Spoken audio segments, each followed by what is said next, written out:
Bom dia. Eu estive hoje na CNBB, como todos sabem, e fui...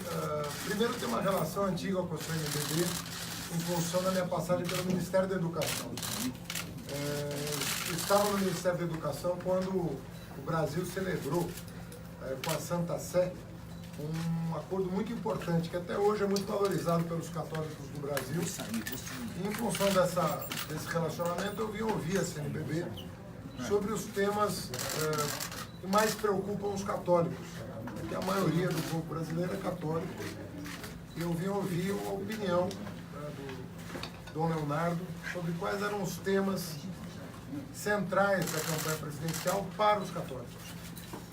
E ele me relatou, então, que são 5 pontos, inclusive 5 pontos que estão contemplados no nosso programa, mas que eu vou reforçar o compromisso aqui. Em primeiro lugar, compromisso com a atuação do Estado para combater a cultura da violência no país. Então, isso foi muito importante ouvir do Dom Leonardo, que os bispos do Brasil estão preocupados com a escalada da violência. Um compromisso nosso, que o nosso governo atuará para superar, nas palavras dele, superar a cultura da violência. A segunda questão, compromisso inarredável com a democracia. Fortalecimento das instituições democráticas, que todos os órgãos de Estado responsáveis por zelar por princípios democráticos serão valorizados no nosso governo. Terceiro ponto importante, não é uma hierarquia aqui, são 5 pontos importantes, tá? Não, nenhum mais importante que o outro. Questão do fortalecimento dos órgãos de combate à corrupção.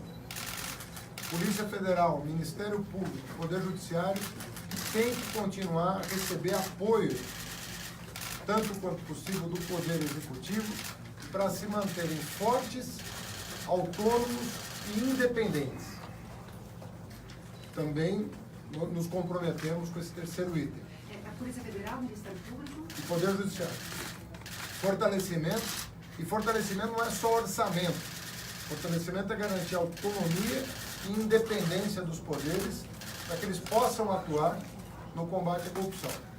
O quarto ponto importante, a questão do meio ambiente, proteção do meio ambiente. A igreja tem se manifestado, eu estive com o Papa quando prefeito de São Paulo, devem se lembrar da encíclica Laudato Si, toda ela voltada para a questão social e ambiental. A igreja que reitera o seu compromisso com a preservação ambiental, os efeitos da devastação sobre o meio ambiente, os efeitos sobre a temperatura do planeta, sobre emissão de carbono. Toda essa questão ambiental também foi objeto da nossa conversa, né? E, por fim, um compromisso... Só ligar a luz, por favor. Um compromisso com a vida, com a preservação da vida, que é o maior princípio da igreja, né, cristã, que é a defesa da vida em todas as suas manifestações. Defesa da vida. Então, esses 5 pontos foram elencados pelo Dom Leonardo e eu, efetivamente, falei, olha, nosso programa de governo prevê ações todas alinhadas com esses princípios, e nós vamos recebendo novos subsídios, novas sugestões, nós vamos aprimorar, no que for possível, o nosso plano de governo nessa mesma linha, porque os princípios estão todos de acordo com o que nós imaginamos ser uma sociedade civilizada, uma sociedade da paz, uma sociedade dos direitos. Da minha parte, eu relembrei a minha passagem pelo Ministério da Educação, meu apreço por uma interação muito forte do ponto de vista de valores, né, com a igreja, e pedi ao Dom Leonardo que recomendasse um cuidado maior com as notícias de internet. Porque, mais uma vez eu reitero, né, pessoas estão sendo bombardeadas com informações falsas. E antes de propagar essas informações falsas, eu gostaria que a igreja recomendasse às pessoas, no momento desse segundo turno, que nós pudéssemos não é inibir o fluxo de informação, mas checar antes, checar se aquilo é verdade ou não. Se aquilo for verdade, as pessoas têm que saber. Mas se aquilo não for verdade, as pessoas têm que ter um compromisso de barrar, né, a mentira, a propagação da mentira. Né? Então, vocês sabem que o meu adversário me acusa, por exemplo, nas redes sociais, de distribuir material impróprio para crianças de 6 anos. Né? Em primeiro lugar, isso nunca aconteceu. Em segundo lugar, é um desrespeito às professoras do Brasil. Imagina se uma professora vai receber um material impróprio para criança de 6 anos sobre sexualidade e ela vai usar esse material sem questionar. Quer dizer, se isso fosse... Isso é completamente impossível de acontecer. Porque mesmo que alguém tenha em mente isso, nós temos uma rede de proteção que são as próprias escolas, as diretoras, as professoras. Ou seja, não só não aconteceu o que ele disse que aconteceu, jamais houve distribuição de material impróprio para menores nas escolas públicas, jamais aconteceu, como se tivesse acontecido, jamais receberia o aval de diretoras, professoras que zelam pelas nossas crianças e pelos pais e mães dessas crianças. Então, isso tem que ser combatido. Nós temos que ganhar a eleição por meio do melhor projeto, do melhor argumento, né, de como tirar o país da crise e não atacando a honra das pessoas com informações falsas. Né? Então, uma coisa é você apontar a verdade e falar, isso não se faz. Né? Promover a violência, né? Não se deve fazer. Né? Mas usar mentira para ganhar votos não me parece recomendável no Estado democrático de direito. Né? Então, esse foi o... E por fim, não menos importante, a dona Leonardo reiterou a nota da CNBB sobre reformas do governo atual, chamado teto de gastos, que inibe o investimento público, e a reforma trabalhista. E eu elogiei a postura muito altiva da CNBB contra essas reformas e me comprometi, no primeiro momento do governo, a revogar essas medidas que, na minha opinião, comprometem os direitos sociais e os direitos trabalhistas. Certo? Então, esse foi... Deputado, o senhor falou que pode adaptar as propostas do senhor para aquelas 5 questões que o senhor disse que não tem podemos, se recebermos sugestões de aprimoramento, aprofundamento dessas teses, são todas coerentes com os princípios do nosso programa, ou seja, não há nenhuma incompatibilidade desses 5 princípios com o que está escrito no nosso plano de governo. Se vier as propostas, o senhor pode, baseado naquilo que já tem no programa do Aprimorar. Quando o senhor falou das fake news, que o senhor pede para que cheque se a informação é verdadeira ou não, você acredita que a igreja poderá, que os padres poderão fazer isso nas homilias, nos sermões, enfim, insistir para que o eleitor cheque as informações, cheque o que é fake news ou não? Não, na verdade, só uma recomendação para que todos os cidadãos, e os católicos são cidadãos brasileiros, como de outras religiões, de outras confissões, que chequem a informação, né, antes de propagar uma inverdade. Né, porque isso não pode ganhar uma eleição. A mentira não pode ganhar a eleição. Nós temos que nos basear em projetos e disputar a eleição com projetos que são diferentes, por isso que estamos disputando o segundo turno. Né, mas evitar que a falsidade, a mentira, ganhe votos de pessoas que muitas vezes recebem aquela informação e acreditam, sem checar. É uma recomendação para que a gente cheque a informação. Deputado, o senhor poderia, por gentileza, comentar a pesquisa da Folha que saiu ontem, como é que o senhor vê esses números, o que pode ser feito nesse segundo turno? Vou pedir para o senhor comentar também a questão do atestado médico do candidato opositor, que diz que não pode participar de debate, mas concede entrevistas diárias, basicamente. Como é que o senhor vê essas duas situações? Olha, bom, em primeiro lugar, eu queria agradecer muito o apoio que eu tive no primeiro turno. Eu sou candidato há 30 dias. Há à presidência da República. O foco está atrás, né? Hoje é dia 11, exatamente 30 dias atrás eu fui anunciado candidato a presidente da República. Eu saí de 4% de intenções de voto. Estou com 42% dos votos válidos na pesquisa. E nem começou o segundo turno. O segundo turno começa agora, sexta-feira. Nós estamos preparando a estratégia de segundo turno, verificando como aproveitar o nosso tempo na TV para passar uma mensagem positiva para o país, confrontar o nosso projeto com o projeto do nosso adversário, de maneira que eu estou me sentindo estimulado de, em 30 dias, ter chegado a 42%. Falta 8 para chegar nos 50%. Né?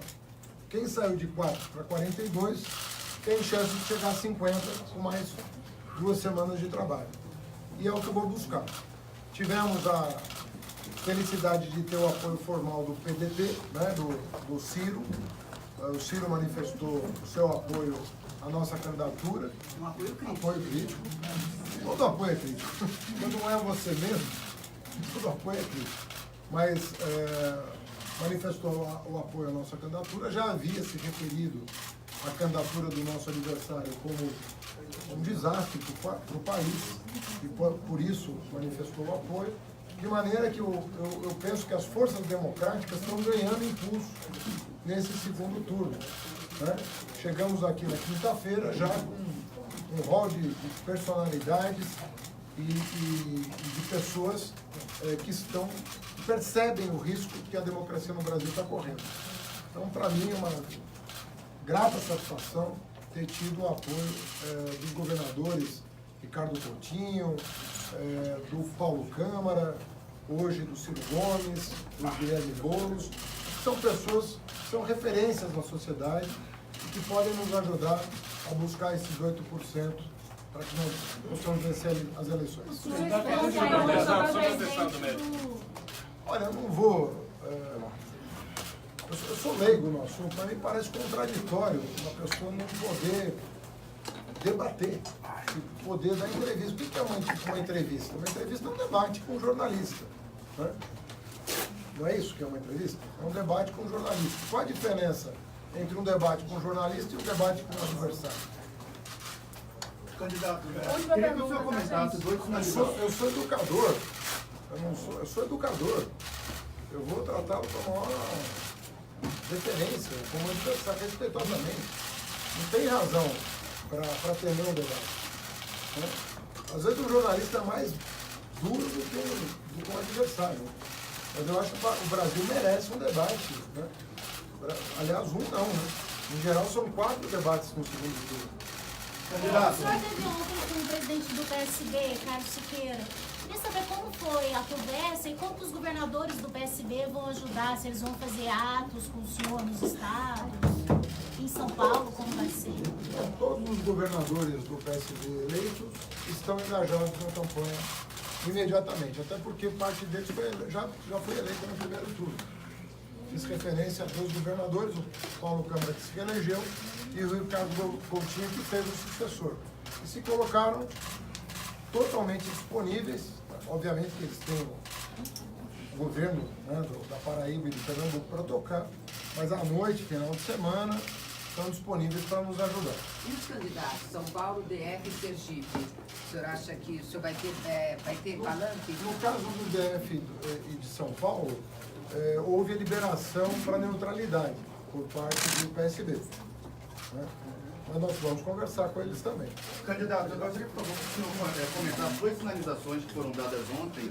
Uma, o Ciro Gomes, após o PDT anunciar um apoio crítico ao senhor, ele resolveu ir para a Europa, né? Ou seja, não vai se engajar pessoalmente na campanha. Essa é uma sinalização. E a outra é do seu adversário, que fez um aceno para o Nordeste ontem, anunciando que, se eleito, vai estabelecer o 13º para o Bolsa Família. Como que o senhor vê esses 2 acenos, por favor? Olha, o Ciro está se recuperando uma cirurgia, né? E para nós o apoio dele basta, né? Uma palavra dele dizendo que o voto no segundo turno é o voto em Fernando Haddad. Para mim é uma honra receber o apoio dele. Em segundo lugar, se tem alguém que criticou o Bolsa Família e certa maneira, humilhou os seus beneficiários ao longo dos últimos 10 anos, foi o meu adversário. Né? Você tem aí, aí não é fake news, basta ver na internet as frases que ele pronuncia sobre nordestinos que recebem Bolsa Família. Então, me parece que a pergunta tem que ser dirigida a ele. Por que depois de 15 anos batendo no programa e falando, né, do jeito dele, né, que a gente conhece, é sempre uma maneira muito agressiva de se referir às pessoas que recebem o benefício, vem com essa ideia. Eu dirigiria essa pergunta a ele, mas me parece muito contraditória. Há uma contradição muito grande entre o que ele fez na vida, nos 28 anos, ele está há 28 anos na Câmara, só vota contra o trabalhador. Tudo que ele faz é votar contra o trabalhador. Votou contra a pessoa com deficiência, votou contra o trabalhador na reforma trabalhista, votou contra o cidadão no teto de gastos, sempre vota contra o trabalhador. Nunca provou nada relevante em 28 anos de mandato. E agora quer dar um cavalo de pau e dizer que defende os pobres? Gente, a última vez. O senhor cogita os comentários do Bolsonaro a respeito dos eleitores dele terem agredido eleitores seus? E ele disse que isso teria sido forjado. O que o senhor tem a dizer sobre isso? A morte de um capoeirista foi forjada? Ele falou que algumas agressões podem ter sido forjadas. Ele tweetou sobre isso. Aí já estamos no campo do delírio, né? O mínimo que você tem que ter é respeito. Né? Você está diante de uma pessoa que perdeu a vida. Tem um mínimo de solidariedade, né? Teve uma palavra para a família do capoeirista. Você não fazer um gesto de solidariedade para a família, me parece muito simbólico, né? De como ele pensa o mundo, né? O mundo para ele é a guerra. Né? O mundo para ele é... Quer dizer, morreu um soldado, não morreu um cidadão para ele. É uma coisa grave. Quer dizer, eu esperava no mínimo um gesto de solidariedade com a família. Né? O senhor cogita anunciar integrantes da sua equipe? Eu sei que o senhor tem evitado isso, mas o senhor cogita anunciar eventuais integrantes de uma futura equipe, caso o senhor venha a ser eleito? Só para complementar, é porque Jacques Wagner disse ontem na Bahia que o senhor pode anunciar Fazenda, Educação e Justiça. Isso. É uma ponderação que nós estamos fazendo, né? Mas não está decidido ainda. Né? Nós estamos avaliando. Não é uma coisa que esteja decidida. Nem o nome, nem as pastas. Tá bom, gente. Obrigada.